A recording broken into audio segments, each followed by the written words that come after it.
You're listening to Agile Ideas, the podcast, hosted by Fatima Abuchi. For anyone listening out there not having a good day, please know there is help out there. Hi everyone, and welcome back to another episode of Agile Ideas. I'm Fatima, CEO at PMO, Mental Health Ambassador, and your host. On today's podcast, I have Laura Barnard. Laura has been a driving force behind the integration of PMOs and project management into organizational strategy for nearly 30 years, creating sustainable business transformation with organizations including JP Morgan, LinkedIn, IBM, Amazon, and more. Over the past 4 decades, Laura's company, PMO Strategies, has been dedicated to helping organizations maximize their return on investment by unleashing the full potential of project management and PMOs. She's developed a powerful system for helping organizations achieve high impact outcomes for every project. Now she's sharing this system in her new book, The Impact Engine, Accelerating Strategy Delivery for PMO and Transformation Leaders. Laura is also the host of the popular PMO Strategies podcast and organizes the longest running PMO-specific virtual conference, the Impact Summit. So please join me in welcoming Laura to the show. Laura, thank you for joining us. Oh, thank you so much for having me. I'm so excited to share all kinds of fun stuff with your audience today. It's interesting because I know we've spoken a few times, but I was thinking about where I wanted to start the conversation today. And as I was reading your bio this morning, I thought 30 years is a really long time to be doing PMO, probably a lot longer than many people. So I want to know, thinking about from when you started your first PMO, I think it was 1999 till now, going back, what did PMO actually, what was the fundamental definition? Like, what was it? What did PMO mean back then? And how's it changed and evolved over the years? Sure. Yeah. And so if anyone's doing the math and listening to this in 2024, that's not quite 30 years. That's more like 25, because I had a lot of experience inside, big strategy and transformation and leading and bleeding edge things that I was doing in organizations before I actually was tapped on the shoulder to build my first PMO. So with all the business transformation and really big organizational change work, I fell in love with and I fell into quite accidentally. And so then when I got my chance, I was actually a senior project manager. But before that, Fatima, I have a computer science degree. I had a hardcore technical background. I was doing technology stuff, coding and stuff like that before I fell into project management. And you know how I fell into it was that I saw that I was actually the one in a room full of the tech people and the business leaders, watching them talk at each other, and nobody understood what the other side was saying. And I would just go get the whiteboard marker and go up to the whiteboard and say, okay, we got to go solve this problem. Let's figure out how to do this together. Right. So I fell in love with this thing called project management and was doing that for a little while. And then in 1999, it was in the middle of the dot-com craziness, right? Remember, it was just like everything was new. I was working in this organization that was taking brick and mortar stores and helping them get their first online presence and their first e-commerce presence online. So to be able to sell their products that they could only sell in stores before that were now online. And so it was a really exciting time, but we're managing all this portfolio of projects for our clients and our executives aren't happy because things aren't going as smoothly as they should. It seems like we're reinventing the wheel every time we have to deliver a project. And there wasn't a lot of consistency with the project people and how they were doing things and their different skill sets. And it was just kind of the wild, wild west. And it was kind of cool being in tech at that time because, lunch was brought in every day. We had pool tables and gaming going on. Like it feels very like Silicon Valley today. Like that's what it was like back then. But we had a lot of work to do. And somebody needed to kind of herd the cats or herd the cat herders, if you will. And that's, I think, what happened with me is they said, hey, I was a senior project manager at the time. They said, they didn't call it a PMO. In fact, I wouldn't even have known that's what it was called. They said, we need someone to make sure that all of these projects get delivered as well as yours are. And your project people need help. Go. Like that was it. Like there wasn't a whole lot of instruction. My CEO was like 27 years old. Like there was just go fix it. Right. Like that was the advice I was given. Just go fix it. but I didn't know that it was called a PMO. And then I remember being at a PMI chapter meeting later and was joking, because over the years you figure out, okay, this is what we're doing, right? I was joking with some colleagues that I knew from way back then, and I said, it was a PMO, right? Like that's basically what we were doing. It was the traditional, the process and structure and those kind of, like the frameworks and templates and resources and all that, but it was also, how do we as a team move the needle for this organization? So it was it was both. And all of my colleagues from back then were like, yes, it was definitely a PMO, but we didn't know that's what it was called. And that just underlines the whole the debate goes on and on and on, and I'm seeing it every day on LinkedIn, people commenting on the title and the name. It's not about that, it's actually about Right. what it is they actually do. And so it's good that you figured that out quite early. But why is it so hard for executives to understand that? I find many executives typically don't sort of start or end in that space, and so maybe they don't understand it well enough. Why do you think it's so hard for executives to understand the value a PMO brings? Well, because I think a lot of PMO leaders are so busy trying to sell the value of the PMO instead of show the value of the PMO. Executives are left guessing, Mm, what has this done for me lately? It seems like it's a lot of stuff, but I don't see a lot of results. mhm, Right. So I think part of the reason executives don't understand the value is because they're not seeing it. Like it's just that they're not seeing it. They see a lot of activity. They see that nothing really improves in a lot of organizations, right? Like mhm, this is a brand. If you're going to talk generally about executives, their feeling, and a lot of the ones I talk to, the brand is just, it's been tainted by a lot of problems, and a lot of executives have had a lot of bad experiences with PMO. And so, and frankly, a lot of project people, and PMO leaders included, haven't really been taught, how do I show value, mm, right? How mhm, do I do this in a way that doesn't have me constantly begging and pleading and chasing and selling, right? Like I think that's the problem, is you can't sell it. You have to just deliver it. And that's why we teach the impact engine system and that framework, and why I wrote the impact engine book was specifically because I want to make it easier for people to shift their thinking about what the PMO should be doing, and have it focused on driving better business outcomes and solving business problems, not just project problems. If you want to get closer to your executives, and if you want them to see you as being valuable, you have to be valuable to them, which means you need to solve their problems, not with the medicine you think they need, but mm. giving them what they actually want. And do you think that in the show not sell concept, which I think you're right, most people probably might hear that and go, selling is showing, isn't it? But really, it's not, because a lot of the work that we do in PMOs typically is behind closed doors, and really we don't share or show that often enough anyway. Do you think Right. that when we're talking about show not sell, why do you think that PMO leaders are hesitant? Is it because they're not aware that what they're not doing they need to be doing, or is it maybe they're a bit maybe uncomfortable to not be sharing things that maybe are not complete? Well, so there's two parts to that. So first I want to address the last part, which is the not complete. And and this is what I love about frameworks and approaches like agile and iteration, is because you're never, if you're doing it right, you're never complete, right? It's a 100%. continuous value delivery model, right?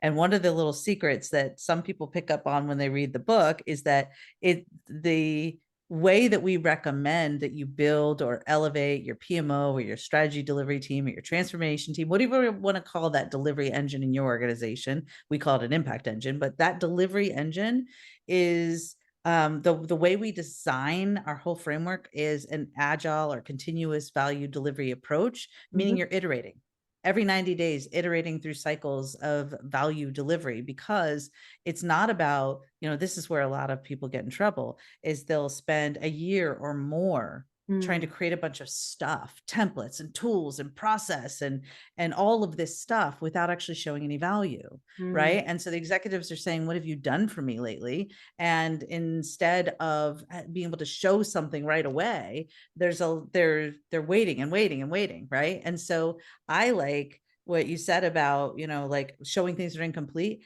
Yeah, heck yeah. I mm, even teach people in the book, like, hey, the MVP concept, right? Get a minimum viable product, go fix one thing, solve one problem, not that you think they want solved, but something they're actually asking for. Going back to my first PMO, go fix the fact that it's taking us too long to get these client projects finished. Let's go get these projects finished faster, better results, higher return on investment, higher revenue coming in, higher profit on the other side because we're not spending it all. Like, it was very clear. They wanted to be making more money and getting better results for the customers. A lot of companies want that, right? Like, so that's how I designed what they wanted. Yeah. Instead of saying, well, hold on, let me put 65 templates in place and buy some really expensive tools. I was like, okay, let's just go solve it with a whiteboard and a few simple frameworks.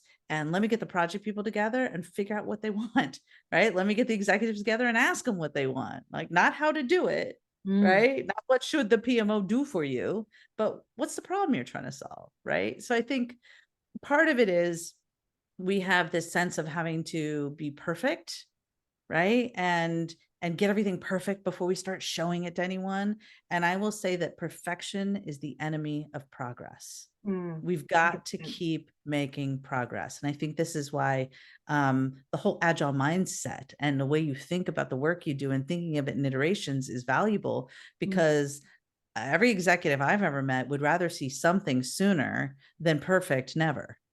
Right. 100%. So I think that's part of it, is that part of it is the PMO people, or the people in these roles, are waiting for it to be perfect. And I think the other part is that nobody's teaching them that this is what success looks like, right? Like, their executives don't even know that they can have conversations with them like this. The executives see them as, the box checking administrative function in the organization that's just like, oh, they'll just go fix it, and they'll just go, they'll just go take care of those things. Or why can't we put them on 65 programs at once, right? Like, no big deal. Like, they don't get it because they don't get it. And I don't think we should be wasting a lot of time trying to get them to value the PMO as much as it is the PMO needs to learn how to solve the business problems, and then the value is going to be obvious. And then, like, thinking about the fact that there's probably questions executives should be asking of their lead PMO leaders, and the PMO leaders themselves should be asking questions of their executives. What sort of questions should a PMO leader or a project leader or a transformation leader be asking of their executives to make sure that they are in fact supporting their strategic goals? Yeah, well, all right. So there's two things. First of all, on the simplest question, I just finished my Impact Accelerator Mastermind a little while ago, coaching session that I do with PMO people from all over the world. And we were talking about this very problem. And one of my students was overcomplicating it. And she said, well, how do I know what to put on the report? And I don't want it to be too complicated. And, she's like worried about, like, what do I put on the C-suite dashboard? And I just paused for a second. I said, hold on a second. And I won't say what her name is, but hold on a second. What did your executive say when you asked him? And she said, oh, I haven't yet. And it's not, remember, it's not what should the PMO do for you or what should be on this report, but she knew. And then she immediately was like, oh yeah, I have to ask what's keeping him up at night. I have to ask what the business problem is they're struggling with. I have to ask what would make, like, what are your challenges? What are the pain points? What are you experiencing right now? And I think that's the problem, is that we overcomplicate it instead of just going back to the basics. Like, how's it going? Like, what's working, what's not, what's your experience like, right? And I think if we start with just asking better questions, which are simple questions, we don't have to spend so much time fretting over whether or not we're, doing the right things. We'll know, just go fix their problems, right? Not the medicine we think they need to take. Give them what they want. And then when you do, they'll give you a chance to give them what they need. But first, build that trust and credibility, because you're a problem solver of business problems as opposed to project problems that they may or may not even care about. So this then circles the fact around identifying some of those quick wins and balancing quick wins versus sort of like that sustainable longer term goals. How do you sort of teach identifying those quick wins? Like, where do we focus on that versus the things that are maybe longer term? Oh, okay. So I love this because this is one of the frameworks that we teach in the book, right in chapter 1, with that strategy delivery life cycle, and the framework that says, like, listen, traditionally project people and PMO leaders are really busy in the execution stage. And when I say execution stage, I mean strategy execution, right? So I ask them to take a step back and look at what's actually causing the problems that you're seeing, because it's probably symptoms, not root causes. And I can give a perfect example. And I know that this will resonate with a lot of people. So executive says projects are taking too long and costing too much. So what does the PMO person do? Well, they go focus on doubling down on, well, if the project management is broken, let me go hire better project managers. Let me train them. Let me put some templates in place. Let me put some process in place. Let me go buy a tool. And they just keep shoving all of this stuff at project execution or the strategy execution stage. But here's the problem. Nothing actually gets better. Why? Because those projects are all number one priority. Nobody knows what the strategic goals are in the organization. Nobody knows how their project work is tied to those strategic goals. There's no, like, you've got project people being split across 55 different projects. So you've got like 1/16 of a critical resource on your project. You don't even have enough to get the project done well, right? And so all of that is going on outside of the project lifecycle, affecting the success of those projects. But if you just keep going after and trying to, hit down all of these symptoms, you're never going to solve the problem. So what we recommend is take a step back and look at the whole strategy delivery life cycle. And this is where, in some cases, this can get you into more of like a product thinking mindset, not just project mindset, right? And by the way, for anyone that's like, well, we don't need project management because we do product management, I'm just going to say, yeah, exactly. Yeah. It's like, Oh, oh, I see. okay. Or yeah, okay. It's basically the same thing, but yep. So, but this is what I think our audiences our audiences shared for both of us need to understand. There's the strategy, and then there's the products that are the means to achieve that strategy. Yep. And then the projects are the changes to build or modify those products, Yep. so that you can achieve the customer's experience, the customer goals, not just stakeholder management, the customer, right? Like, that's why we're there. The products are to serve a market, a customer, and solve a problem of that customer, right? So one, take a step back and look at the bigger picture of the strategy that the organization is trying to implement. And then the quick wins, or the first things to fix, are the things that are going to set those projects up for success before they ever start. So one is, and I hear this a lot, I'll say, well, make sure your projects are aligned with the strategic goals. And they'll say, what strategy? I don't even know what our strategy is. Okay. If anyone in your organization is saying they don't know what the strategy is, go fix that. Because if they don't understand why they're doing the work they're doing, they're not going to do it as well as if they understand what success actually looks like, right? So first, find stuff in the beginning of the strategy lifecycle, when we call that the strategy definition stage.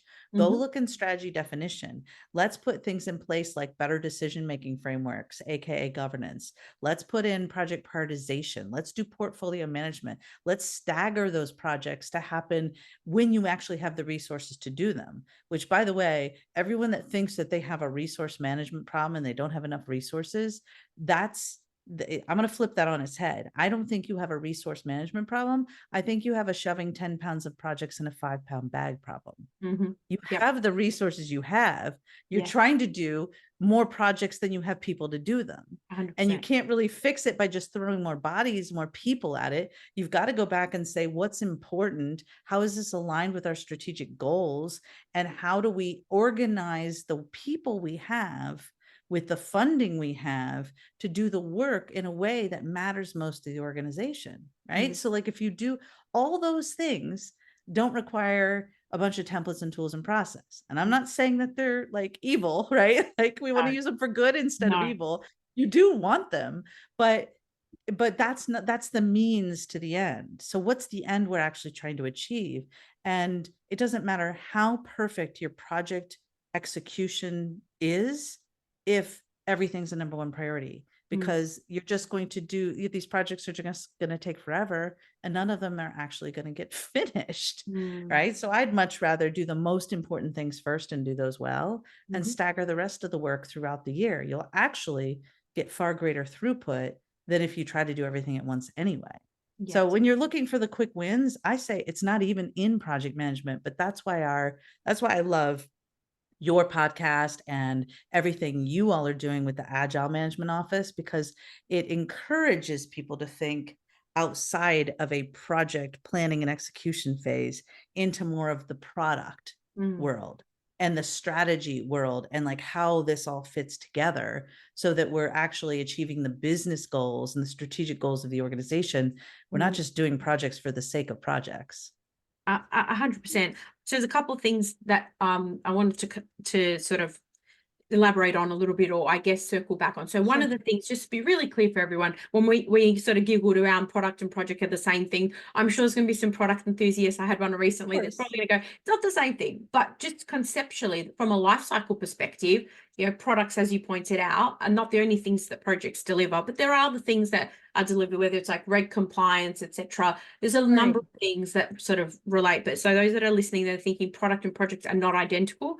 But in the context of many agile environments, product itself effectively follows a very similar life cycle with a go-to-market sort of aspect that's not typically in your normal project. So I just wanted to call that out, because you and I are on the same page. We knew what we meant. Exactly. The other thing is, you when you talk about like quick wins, I think one of the ones that stands out a lot, and I really appreciate the emphasis on prioritization.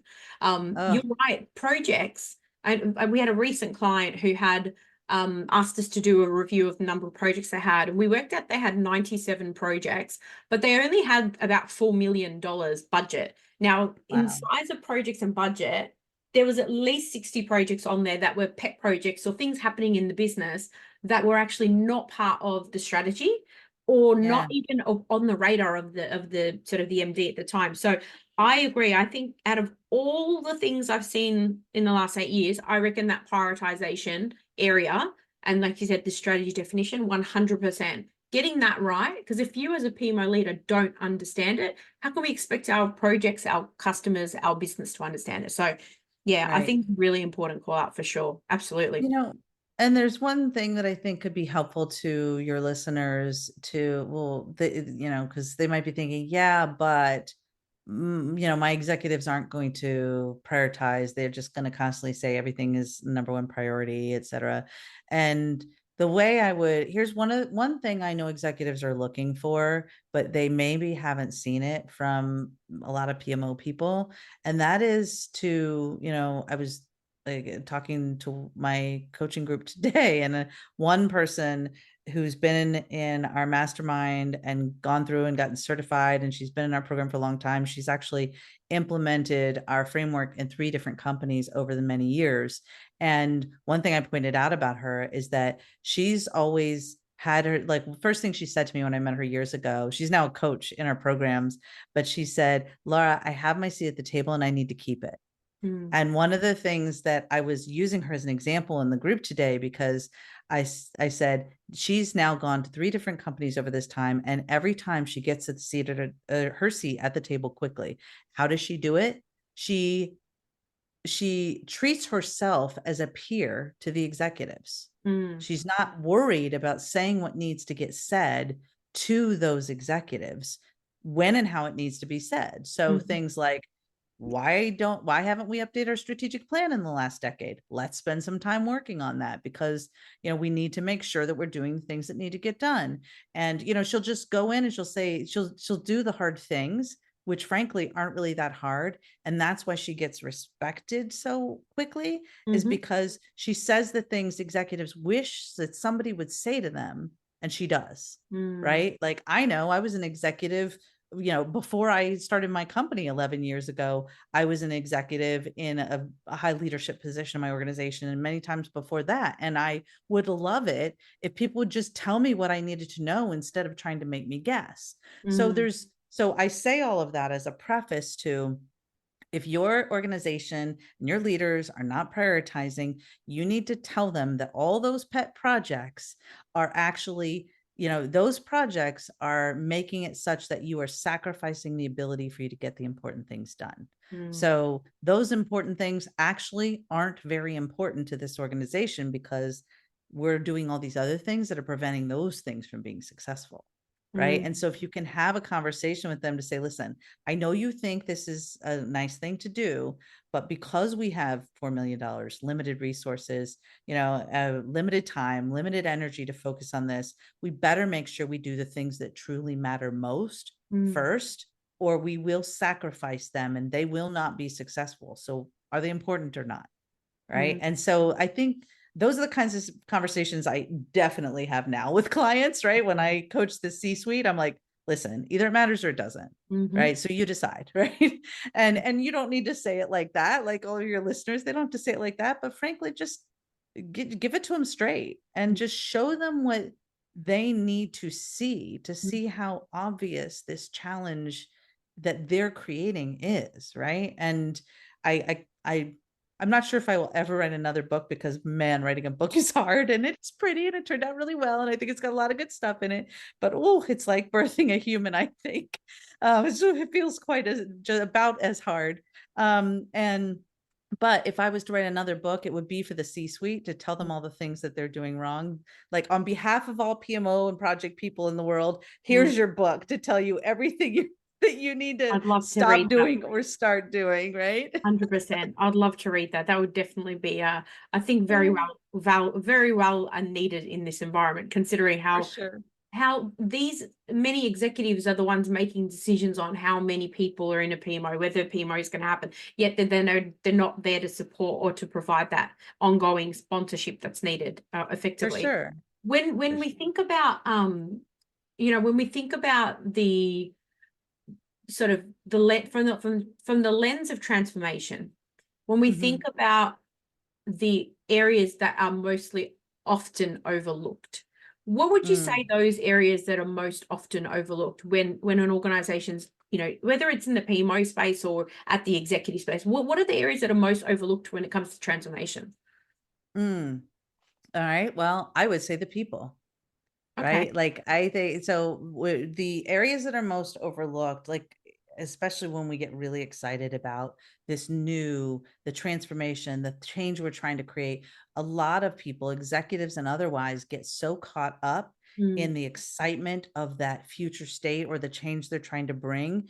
And everyone's geeking out on that. And oftentimes, not always, but often the organizational change management required for that transformation to stick and become a sustainable future state is not done in a way that actually is bringing people with you through the change process. Okay. So it's either we've got this big transfer, well, it could be both. We've got this big future state we're trying to get to. We're doing this big business transformation. We're all excited about it. And then we hold a town hall and send you a PowerPoint, and then we expect that everybody gets it and they're all on board. And all, I mean, you've seen it. I'm sure you've had clients where you're like, listen, this is not how you do this, right? No. There's so much more work that has to be done, right? To make it real for people in every level of the organization in the work that they're doing. And I think that's a really big part of, I think, what's missing is just, it's the bringing people with you through the change process and weaving that through every conversation, how you measure people on their performance, how you talk about why, connect people to the why of that transformation, right? It's some strategic goal that you're trying to hit. Do people understand that? Well, I think that, the data says no. And this seems wild to me, but Harvard Business Review reported that 95% of the typical workforce does not understand their company's strategy. And I mean, like what I go to work every day and doing is a question. But you know what, just on that point that you made just before, I think it's interesting because you're right. When they come in, they do their town hall, they send off a PowerPoint. We have to remember that those executives or those leaders have probably just spent the last 6 months developing that plan out. Bingo. So, and then they expect people to get it in 5 minutes. And most people think transformation means I'm losing my job, because transformation Right. typically means restructure and all that sort of thing as well. Right. So, but whose Right. job is it? Who's accountable for bringing people on the journey? Is it the PMO? Is it the executive? Is it change management? Or all of them? Well, so you bring up a good point. Um, so yes, it's everyone. And that's the thing is I believe that, um, change management in an organizational change management, bringing people through a change process is everyone's job.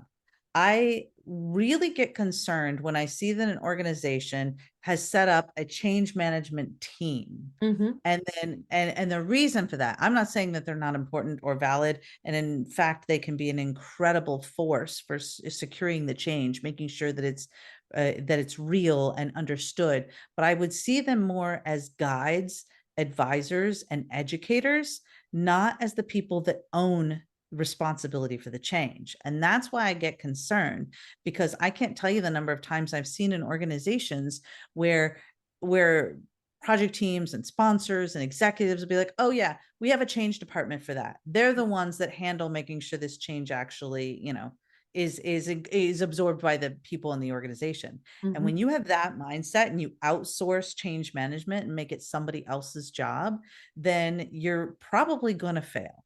And fail meaning you don't achieve the desired business outcomes for the change you were driving. Might it be on time, on scope, on budget? Sure. But nobody cares if everybody's ignoring whatever the change was and pretending like it never happened. Right. So you have to actually make sure that you're achieving not just the outputs and the deliverables and the time, scope, cost, triple constraint. You're actually achieving the business goals that change was meant to drive. Mm-hmm. That requires the people. And that's where I get so concerned when I hear people, like whenever I see an org change department, I immediately get nervous, because I know that means people are gonna be like, oh, that was their problem. They should have dealt with that. And that's why it failed. Right. And so I immediately want to work with those people to say, you now must become the advisors, guides, the educators, and the support mechanism that teaches these folks in this organization how to be a part of the change process and own it. They must own it. Everybody must own it. I think that's a good point. I think yes, it's no one team, even though change management's role. But I sort of, the way I also think about it as sort of saying, so the executives are there driving the strategy, 100% makes sense, and they're accountable for that. But ultimately, to meet the strategy, they need to bring their people on the journey. You got your change people, and I see them as the connection to your business as usual teams, your operational teams. They're like the conduit into that space. But I think they need to work closely with PMOs as well, who the PMOs are then the conduit to the delivery team. So are you seeing, I'm seeing it, and I wonder if you're seeing it in your side of the world, are you seeing a shift with the relationship between change management and PMO, and has that changed over the years?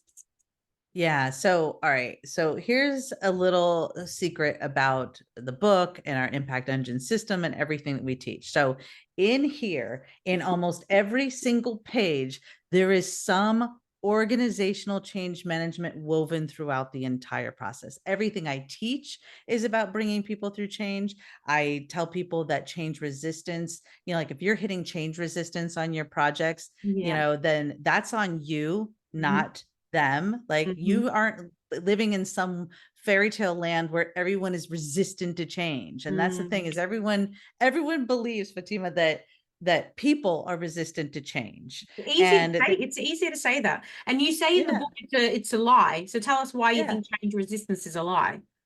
Okay. So okay, very, very simply, I believe that that people believe, like you said, it's easy to have a scapegoat that people are resistant to change. And it's a way to be able to disassociate from accountability of actually ensuring that the change is properly adopted. And the reason I believe that people are not resistant to change is because I've met people. And I know quite a few of them. And you know what those people do? They get married on purpose. They have children on purpose. They change jobs. They try new restaurants. They learn new skills. They move. They, change their lives in so many ways every single day. They take a different route to work. They want to try something different. Mm. People do change themselves on purpose, intentionally, every single day. What people don't like is having change done to them. Yeah. That's, I think, the difference. Think about it. If you and I were walking down the street, but you're looking in another direction, and all of a sudden I yank your arm really hard, what are you going to do? Mm. Right? Like your first response, what are you going to do? What would you do? You probably want to turn around and punch the person if you don't know them. Okay, I'm getting a bit violent here. But no, but if you didn't know the person and someone's you want to question why they're doing that. But think about it. I love that you said that, because like that's how people in your organization feel when you're yanking them in a direction they don't want to go. But what if I was pulling you out of the street because there was a car coming and you were about to get hit? I'd see the benefit in why you're doing it. Yes, but that's the thing, is that you wouldn't know, because I didn't go stand next to you and say, hey, watch out, there's a car coming, right? Let's move over here. Let me get you out of the way. Let me help you. Right. So what we do to people is we shove, like, and that's the whole transformation thing. Everyone gets so excited about the change, but nobody's saying, well, wait, people might think they're going to lose their jobs. And you know how, like, when there's big, oh, gosh, I remember these years, and now I'm inside those conversations, and, I get really concerned, because, those conversations, like, you're in an organization and that there's going to be a reorg, and there's going to be change coming, and there's all the executives are meeting, and everyone's talking around the water cooler about 100%. What's happening and who's going to lose their jobs. And I heard this and I heard that like vicious, like, rumor mill and all that drama going on, all could be avoided if executives could get their act together and more quickly figure out what's the problem we're trying to solve. And we actually might be able to solve it faster and better by either bringing people into the process or doing this as quickly as possible, so that we don't lose control of the narrative of what's going on. Because oftentimes in those conversations, it's not about people losing their jobs, but people make, these assumptions about what's happening. And so a transformation is taking place. They might think they're going to lose their job, when in fact, if they were leaning into the change, understood it, more part of it, could ensure that not only is it more successful, but they might get a promotion as a result. Right. But that's the thing, is that people don't know, because what we do to people is we position them to want to punch us. Yeah, and like you call it forced change, I think is what I read. You call it. It's interesting, because this is another reason why I think one of the biggest shifts, and you talked about it, by embedding that change. You don't have to be a change manager, wearing change manager to bring change and some of the change capability, process, insights and learnings into the PMO. So I think doing that probably is going to put those people at an advantage over those that maybe don't, because you are putting people first. And we know if we want something to happen, we need to bring those people on that journey. Yeah, that's the point of all of this, is people, right? And I think we just lose sight of that. It's all about doing change with people and through people, not to people. If you can do that, you will be far more successful and get those better business outcomes that you're responsible for driving anyway. 100%. And I think, as part of that first few steps, and I think I read something about this as well, the part of the process is actually talking to people, meeting them where they are, understanding where you're starting. Whereas a lot of PMOs, to your point earlier, might come into the organization and just start by thinking about all of the frameworks and processes that worked really well somewhere else. And then they start to focus on building them, because they get pulled to work on the things that are maybe urgent but not important. So I want to ask your thoughts on, from a sequencing perspective, you talk about sequence matters. What are if I'm a sort of, maybe I'm not a senior in the PMO space, maybe I'm a practitioner that's kind of climbing that PMO ladder. Where would I start if I'm building a new PMO, and what's the sequence that matters? Sure. Okay. So first and foremost, the foundation upon which our whole impact engine system model sits is the gear in the middle, like in our graphics, which is mindset. And we talked a little bit about that, about understanding that your role isn't just about the templates, tools, and process. It's about solving project problems. It's about solving business problems. And if you want your seat at the table and you want to be treated like you belong there, like they must have you and your support, even if it's your first time doing it, which we've had several successful stories. I tell a couple in the book of people that didn't even have project management experience, and we turned them into highly valued and successful business leaders in a PMO leadership role and an SDO, strategy delivery office leadership role. So if you're starting early and you're trying to figure out where to focus, it needs to be not on just thinking about yourself as the project management solution provider, but understanding that whole strategy life cycle that we talked about. So that's what the mindset work is all about. Yep. Think about shifting your focus from deliverables and outputs to outcomes, right? We want to measure outcomes, not just outputs, right? So once you understand that your role is actually to solve those business problems, then the very first thing that you want to do is assess the organization. We call it assess the organization for impact opportunities. Ask good questions. That's where you start. Well, what happens is a lot of people, Fatima, will immediately start putting things in place, right? Whether it's the medicine they think you need to take, or even if they asked executive and executive said, go fix this, or go put this tool in place, or go do this thing, you can't start by solving problem, like putting things in place. You have to go understand what those problems really are. So you have to have some good conversations, ask some very basic questions. What keeps you up at night? What are your challenges? And then, there's so many, like that book, by the way, is filled with like every hard lesson I've ever learned, right? Like my like, do this, don't do that, is because I did it the hard way. I realized, and I had to learn the right way. And then we practiced all of that with our students and clients for a decade. They're like, okay, trust me, this will work better. It'll be a lot easier for you. So one of the other mistakes we see people make is that once they go ask those questions, they say, okay, well, now I see a list of problems, I'm going to go solve those. But what's going on is that they're probably actually looking at symptoms, not root causes. And just like that whole thing of, okay, well, I'm told that project management's broken, so I'm going to go fix project management. Well, honestly, if you put a bunch of smart people in a room together and you ask them to solve a problem and you give them everything they need to solve that problem, they'll probably solve it just fine without your template. Right. It's that it's all the other things we talked about with prioritization and all those other things that are preventing those projects from being successful. So first you've got to get to the root cause, then you go fix that. And that goes back to your asking about like the low hanging fruit or the early wins or the where do you focus first? We believe that a lot of things you really need to fix are somewhere in that strategy definition stage first. Sequence matters means go fix things that are preventing those projects from being successful before they ever start.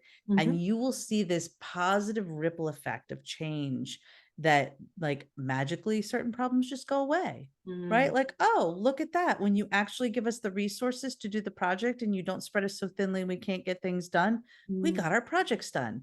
Yeah, on time, on scope, on budget, but also with much better business outcomes faster, right? So and build like, up in the culture as well. You see, because yeah. thing I think a lot of the times I find there's many PMO leaders that will neglect the delivery teams to please the executives, but if they don't have the delivery teams backing them, I heard one the other day, a PMO recently has been shut down, and they've basically hit the decks with everyone in this EPMO, and they're starting again in this company. And the problem is they wouldn't have done that if the delivery teams themselves have accepted the positive things that the leadership team has brought in and actually then vouch for it. Like the delivery team's your cheerleaders, your cheer squad, basically. Right. And I don't know why they neglect them to only focus on the executives. There's only one part of the equation, isn't it? Oh, for sure. Well, that's the thing is that first of all, you got to know your audience and you need to be serving multiple masters, right? Like everyone that needs to be clear that this PMO function is a service function, right? And the goal is to serve the organization and the people in it so that we can achieve the business goals we're trying to achieve, right? We together, all of us. But if you're only like a reporting function up and out and you're like the process police and every time the delivery team see you coming, it's, you're coming like, chasing them down saying you didn't do this or you didn't do that, then you're going to have of course they're not going to support you, right? I've seen this so many times. Instead, we need to say, listen, I got your back. And when you're trying to talk to them about change that you want to bring, if you can frame it for each of those audiences in the way that they need to understand the value from their own perspective and will see it as a valuable thing, great. but you can look at the same thing. Like, let's say we're putting reporting in place. When you're talking to the executives, you're saying, listen, you told me you didn't have any transparency. I'm going to give you that transparency so you can make educated and informed decisions quickly and move on with your day, get things done, and we're going to get the projects done faster as a result. But the delivery teams might say, I don't want you in my business. I don't want you like, stop like getting in all my details. Yeah. Well, then, but what do the delivery teams care about? You know what? They're probably having to beg for resources. They're not getting executive support. They're raising problems and nobody's listening. Yep. Well, guess what? That same reporting can solve their problems too. Absolutely. Right? You can say, I totally have your back.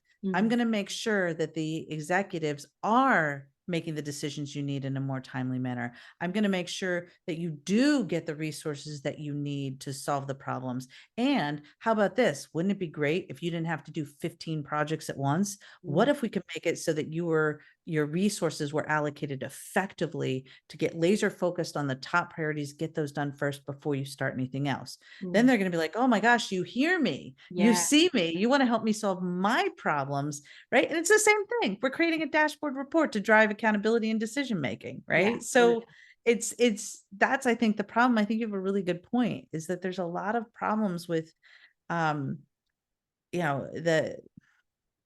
PMO people aren't really sure, like, where do I focus my energy? Because there's so much that I want to accomplish, or I think that, well, they're writing the check to pay for me to be here, so I better just focus on the executives.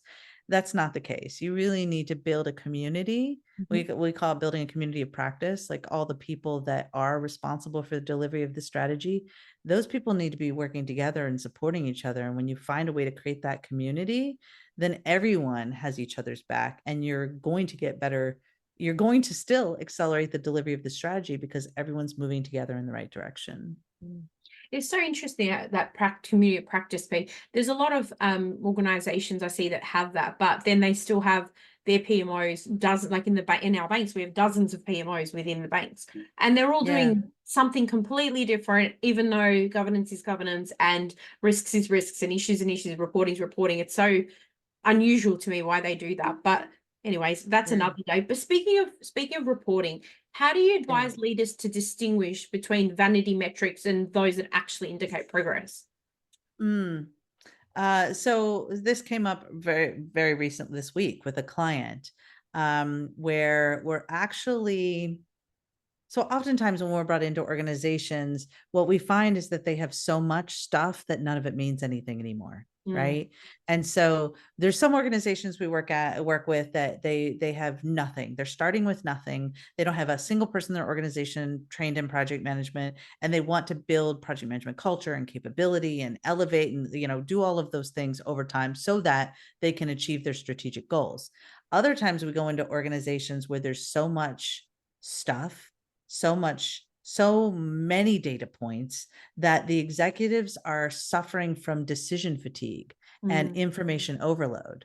And so what we're often talking about in the mastermind is pretty colors and some numbers, maybe even some arrows or some icons, and like, keep it simple, baby, because the people that you're asking to make a decision probably have made 1,000 decisions in the last 2 hours. Right. And I'm not joking. Like, I was on a walk the other day listening to a podcast, and I can't remember the number, but for some reason I swear they said like the average person makes 30,000 decisions in a day. And a lot of it's just like turn left or turn right, or, have this for lunch over this, or when should I call this person back?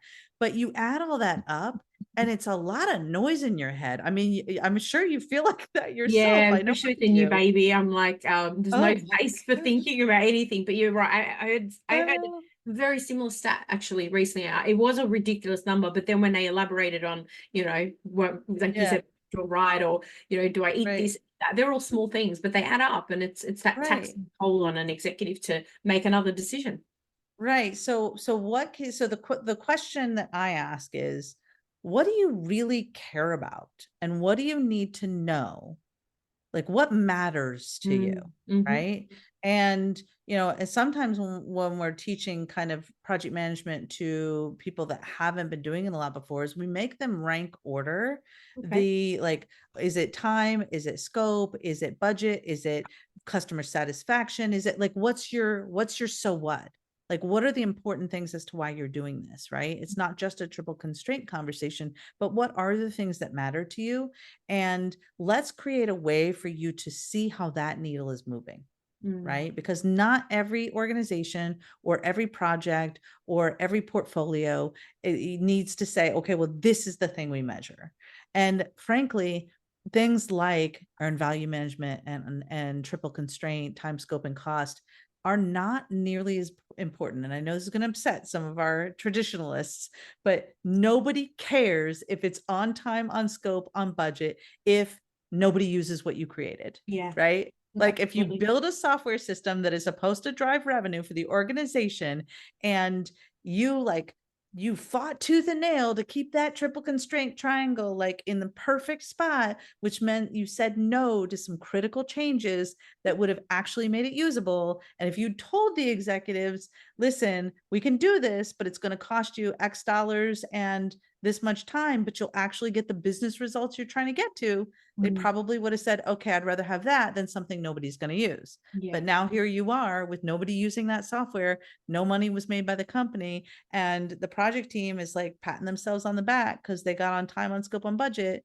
And the executives are all worried about whether or not they're going to have a job. Mm, Right. So it's like we had that gap in understanding of like the project world and the business world. We need to close that gap so that our project people actually understand why they're doing what they're doing mm. and how that is aligned with the strategic goals and that customer, right? The customer we're trying to serve. And if we're not doing that well, then what is the point?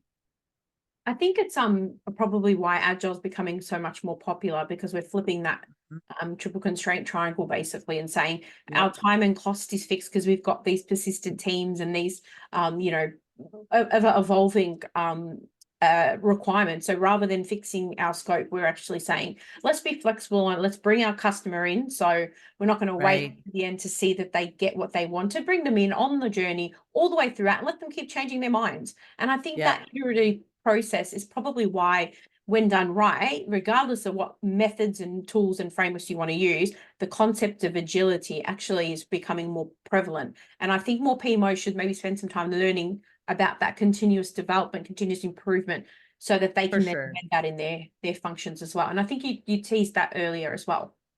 For sure. And I think this is something your audience might appreciate. When when we go into work with organizations, we never let the PMO leader name their organization, because they might be like, should we call it a project or a portfolio or a product or a program management office, or should we call it a, what should we call it? Right. Mhm. And I personally believe that it isn't about that team naming it. It's much more about their customer Mhm. naming it, Mhm. right? And so we'll go into the C-suite that asked for this organization to be established in the first place and say, what do you want as a result? Like, what is the outcome you're trying to drive here? Well, why does this PMO exist? Mhm. And invariably, they will say something like, to achieve our strategy.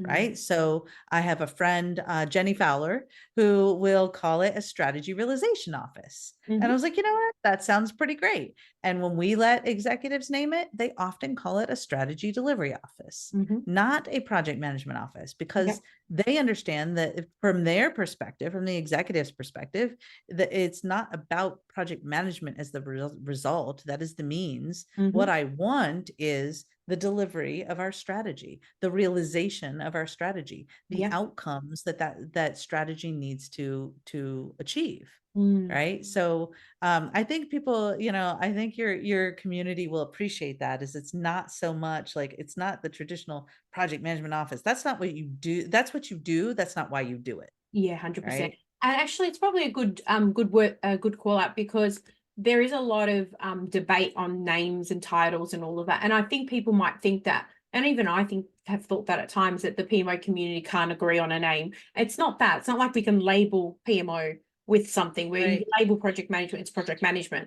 So I think personalizing it to suit the organization makes sense. I've seen investment management offers, portfolio management, value realization offers, and it's like, that doesn't matter as long as what you're delivering is going to achieve those outcomes. So yeah, I think it's a good call out. So yeah, it's what it means to them, right? Like, I don't care. You could call it the blueberry farm. I don't care what you call it. Just make it do what makes sense to you. Yes. And that's how you kind of move toward the value, like seeing the value.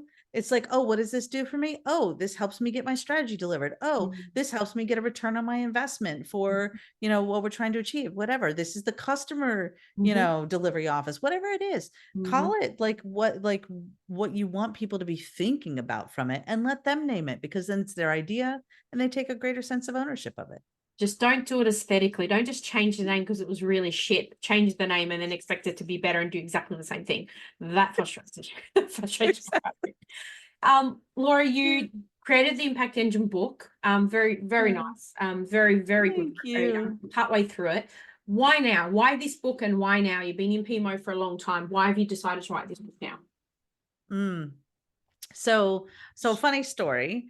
Well, so, I did, so I did the PMO thing, and sometimes it was a strategy office, a transformation office, a PMO. Like, I did that inside organizations for 15 years. And one of the things you'll notice in the book is that I refer to the people that I'm talking about as delivery leaders, because I don't want to be like project managers versus product managers versus scrum masters versus that, forget it. Call yourself whatever you want to call yourself. You are a delivery leader responsible for helping your organization deliver. That's the goal, right? So that's how I refer to this community, because it is a much bigger community than people that identify as project managers, right? Sure. So here's what happened is that I spent all that time inside organizations building and running these functions. And then I was also on the board of PMI chapters. And when I was on the board of PMI chapters, we would be putting together our big events, and somebody would be like, hey, we need someone to come talk about PMOs. Laura, PMOs. You've been doing PMOs for a long time. Can you speak on this panel? Can you do, and I scared to death, by the way, totally terrified of even being on a panel discussion. I've come a long way, but it was a rough road.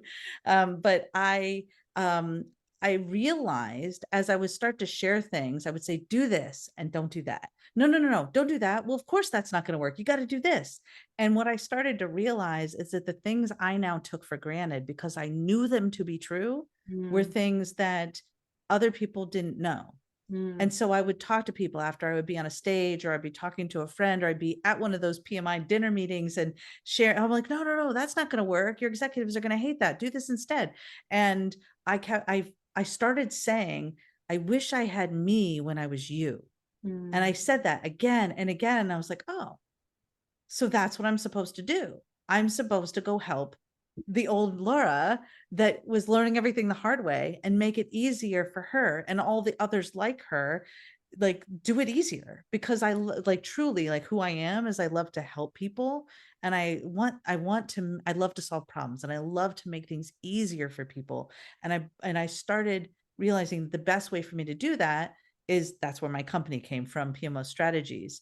But the funny story is I have a friend, his name's Mike Hannon. And actually I was just talking about him. So I have his book here right next to me, which is a really great book for project portfolio performance. And he and I wrote our book, or talked about writing books at the same time. That was over 10 years ago. We talked about writing books. I was like, we were just brainstorming about, okay, how do we get our ideas into like a framework and a system? And, and so I have been writing my book for 10 years.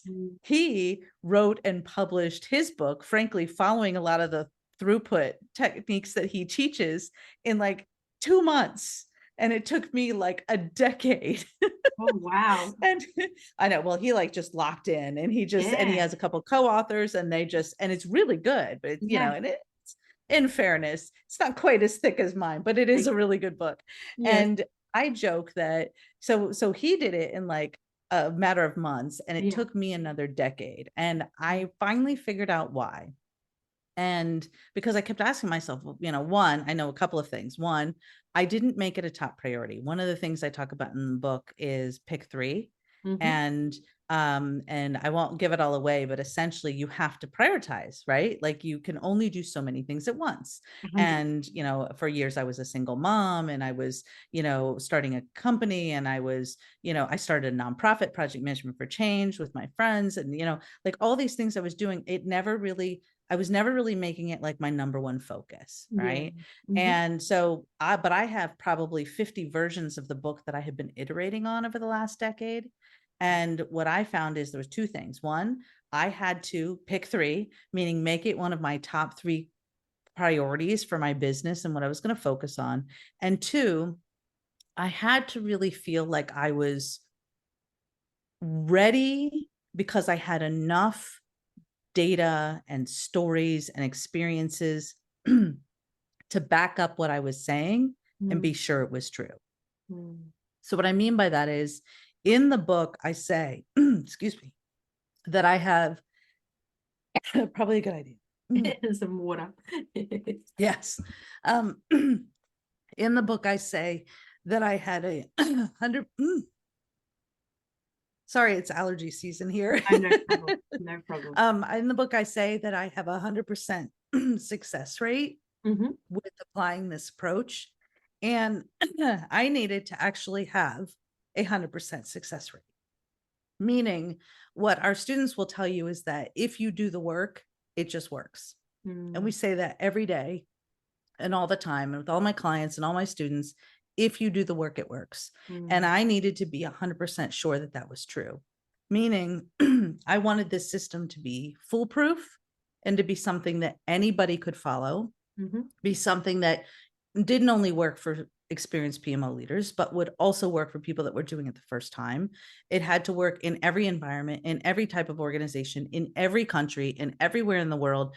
Anyone that wants to try and do this, I needed to know that they could do it, and to be able to say, if you do this, it will work. I know it will. You just have to trust the process, trust yourself, and just go do it.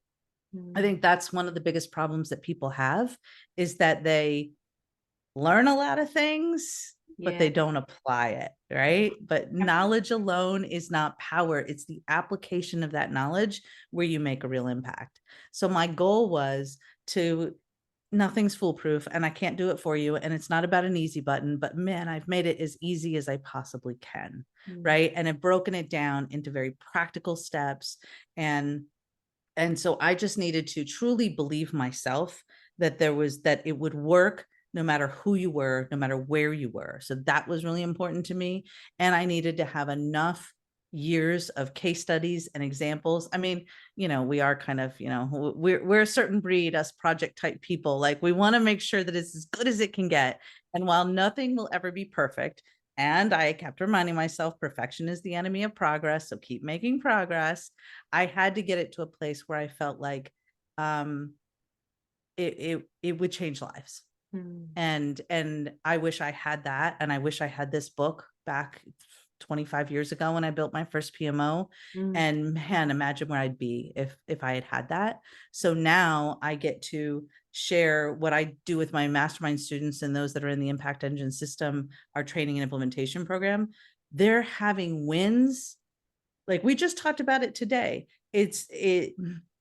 There's a place in the book where I say, some of my students and clients said, you should come with a disclaimer that the results like that I achieved with them, with like 2 promotions in a matter of months, results are not typical. And I thought that was really funny. And then I thought, you know what? Actually, they are. So that's how I know I'm ready, because these are the typical results we get if you just trust the process and you follow it. It just works. And so we have this kind of thing we say in the group, if you do the work, it works. You will get the results. So and that took a lot from me, because I am probably hardest on myself, right?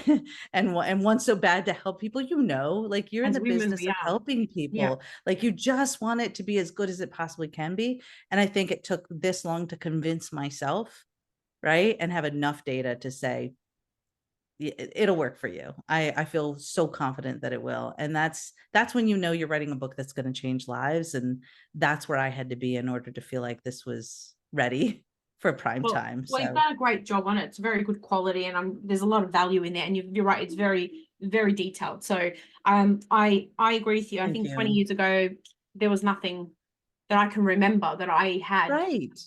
Actually can't. I'm sure that there was people we worked with in organization, but I don't Right. remember. You could, right. No, no book, nothing that I can remember. That was 20 years ago. So, I agree with Yeah. you.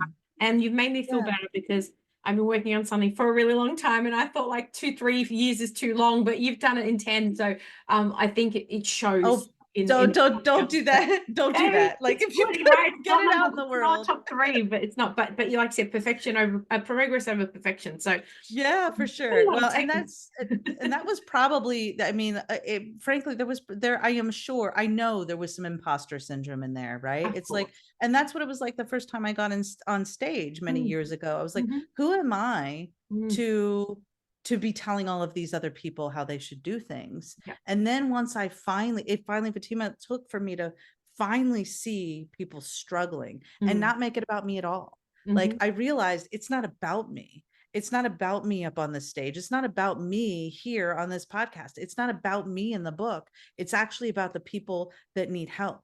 And once I finally I finally got that, I felt so free to be able to say, okay, I definitely can help you. And I know it because we've done this all over the world and it just works. So that it was very freeing, but it took a lot. And so I think it's important for us to kind of acknowledge, because some people will look at someone like you or someone like me and think, oh, well, they've done so much and they've got it all figured out. No, we don't. We don't have it all figured out, but we do have a lot of things figured out. And the things we have figured out, learned experience through the mistakes and the challenges, the ups and the downs, as you pointed out. it's like, this like every single page in this book, it may have a lot of organizational change management, but there's a lot of battle scars in here too. It's like, okay, I learned the hard way, right? But that's so that they don't have to. That's why you do this podcast. That's how you serve your clients. It's all the things that you do in this world. It's the same thing. It says, because we actually want to help people have it easier than we did. And 100%. now there's so much information that it can actually be quite confusing. So if we can, give them something to make it easier, then I feel like I feel like I'm doing my life's work. Well, 100% appreciate it. So thank you. We are almost at the end of our time together today. As I said, we probably at the beginning I said we could speak for hours. We don't have that time today, but we can. Our last question: is there anything else that you'd like to share with our listeners? A call to action, a piece of advice, or a question to ponder before we wrap up today? Oh, that's a good one. Let's see. So, I think, so first of all, I not everyone can afford to be a part of our impact engine system training and implementation program or our mastermind or be one of our, clients, but we've made the book as accessible as possible. One thing that people will notice about is it's not $50 or $100 US dollars like a lot of PMO books and books in our space. We've made it very reasonable, as low as my publisher would let me price it, frankly, so that I can make it as accessible to people as possible. And like the Kindle version is even less expensive. I mean, although it is kind of pretty and fun to look at with lots of cool stuff inside, Great so if you want to see some and cool purple stuff. I love the purple. Yeah, exactly. I know we have that in common. But so I definitely would encourage everyone, like, go get the book, start reading it, and then this is the one thing that I would challenge your listeners to do, is to actually do something with what they learn. At the end of every chapter, we have 2 steps. There's a chess queen for the think, and then there's the gear for the do. So think and do. Think about your world a little bit differently, and then go do something about that. Go take action. Imperfect action is so much better, and you will see and feel the progress and the wins and the results. Just go do something with what you're learning. I think that it's so easy to take a class or read a book or listen to a podcast and be inspired, and then fall back into the habits that leave you exactly where you are. So my challenge to listeners is, whether it's this book or this podcast episode or anything, if you're going to invest the time to put that knowledge in your brain, remember that knowledge alone is not where your power comes from. It comes from the application of that knowledge. So go do something to make an impact. And the minute you do, you will know it, you will feel it, and it will cause this positive ripple effect of reinforcing that good adrenaline rush and acknowledging the win and making some change, and then go do it again and do it again and again.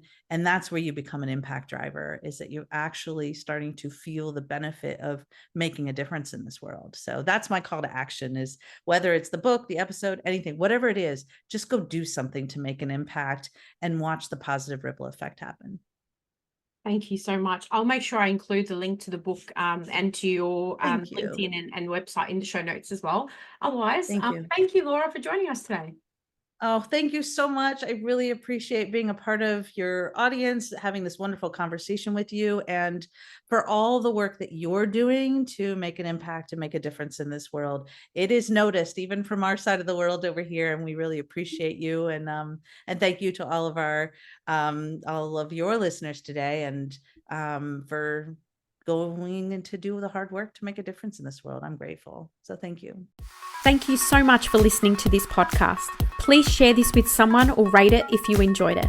Don't forget to follow us on social media, and to stay up to date with all things Agile Ideas, go to our website www.agilemanagementoffice.com. I hope you've been able to learn, feel, or be inspired today. Until next time, what's your Agile idea?